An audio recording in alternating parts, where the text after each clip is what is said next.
Au Moyen-Orient, où des décennies de rivalités, d'alliances instables et de conflits armés ont façonné le destin de nations entières.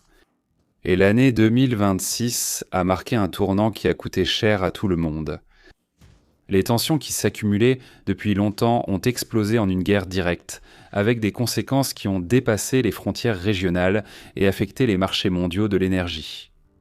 Le 28 février, les forces américaines et israéliennes ont lancé une opération militaire contre l'Iran.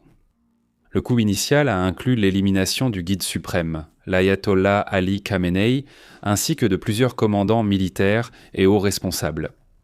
Ce qui a suivi fut une escalade rapide. L'Iran a imposé un blocus de facto sur le détroit d'Ormuz, le passage maritime étroit par lequel transitent environ 20% du pétrole et du gaz naturel liquéfié commercialisé dans le monde. Les prix de l'énergie ont également explosé, ravivant les pressions inflationnistes dans plusieurs économies. Pour l'Iran, les coûts ont été lourds. Les infrastructures militaires et énergétiques ont subi des dommages importants et sa capacité d'exportation a été sévèrement restreinte. Pour le président Donald Trump, la guerre a entraîné une usure politique croissante, avec des critiques internes sur la direction prise par le pays. Conflit et la nécessité d'éviter une crise économique mondiale encore plus grave. Après plus de 3 mois de combat et plus de 30 déclarations affirmant que les négociations progressaient, lors du sommet du G7 en France, Trump a signé le très attendu protocole d'accord avec l'Iran. Directement depuis le palais de Versailles, aux côtés du président français, Emmanuel Macron. Le président iranien, Massoud Pezeshkian, a confirmé la signature du côté de Téhéran. Et il a officiellement présenté les images de sa signature et du document déjà signé. À côté du Coran, livre sacré du pays, un événement historique. Le document, appelé « Mémorandum initial », établit la fin immédiate et permanente des opérations militaires sur tous les fronts de bataille, y compris au Liban. Il prévoit également la réouverture du détroit d'Ormuz, sans frais pour les navires pendant les 60 premiers jours, ainsi que la levée de toutes les sanctions américaines contre l'Iran. Un plan de reconstruction d'une valeur de 300 milliards de dollars est également mentionné pour le pays. Bien que les autorités américaines aient précisé qu'il ne s'agit pas d'un paiement direct du Trésor américain, cela pourrait impliquer des projets facilités par des tiers comme les Émirats arabes unis. Si vous souhaitez accéder à des analyses plus approfondies et à du contenu exclusif, comme des vidéos, des shorts et des lives qui ne sont pas publiquement disponibles ici, devenez membre de la chaîne pour seulement 7,99 riyals par mois. Le programme nucléaire iranien, cependant, sera négocié ultérieurement dans un délai de 60 jours, prolongeable par consentement mutuel. L'Iran s'engage à réaffirmer qu'il ne cherchera pas et ne développera pas d'armes nucléaires.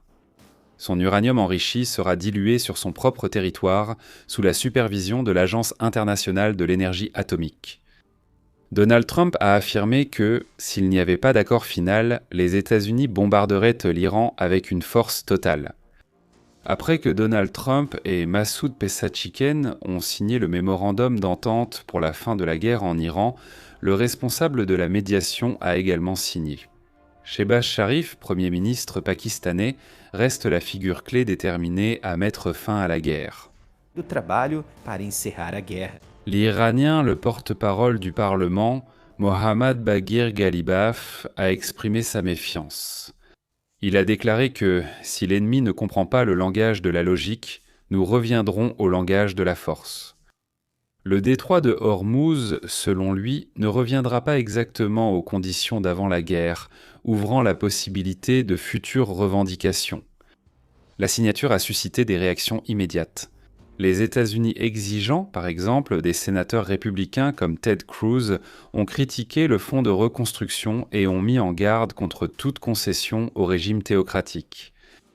Des démocrates comme la sénatrice Jeanne Shaheen ont qualifié le mémorandum d'insuffisant, car il n'aborde pas le soutien de l'Iran aux groupes de procuration régionaux, ni son programme de missiles balistiques.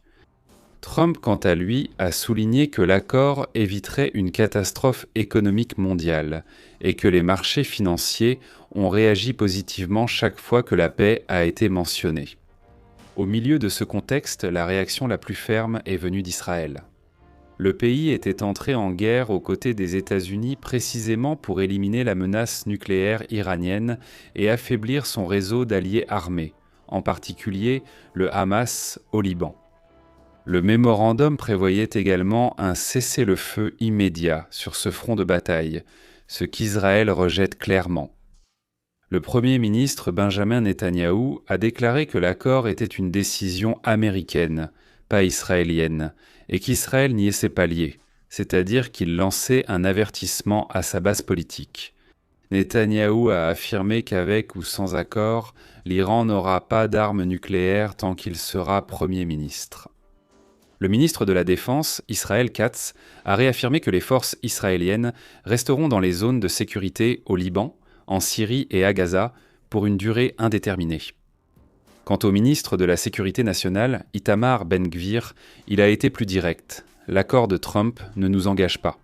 Israël n'est pas soumis aux États-Unis et c'est une nation souveraine et indépendante.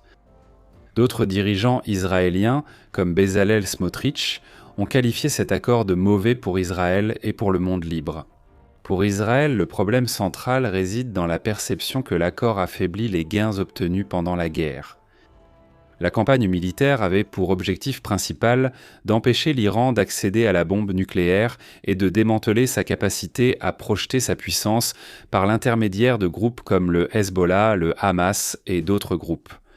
Avec l'accord, l'Iran bénéficie d'un allègement des sanctions qui l'isolent économiquement, ce qui pourrait permettre une reprise des revenus pétroliers et potentiellement la reconstruction de ses capacités militaires.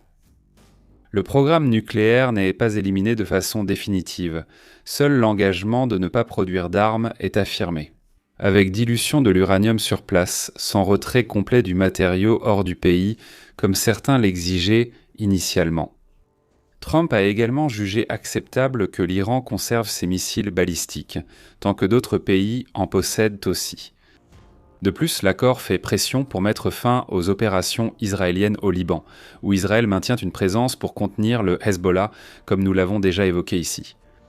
Netanyahou a résisté aux exigences iraniennes de retrait complet, mais la pression américaine était évidente. Trump a publiquement critiqué l'approche dure de Netanyahou contre le Hezbollah, suggérant qu'il adopte une attitude plus souple. Cette combinaison crée une tension stratégique profonde pour Israël. Le pays se retrouve face à une situation où son principal allié, les États-Unis, choisit une voie diplomatique qui privilégie la stabilité économique mondiale et la fin des hostilités directes avec l'Iran.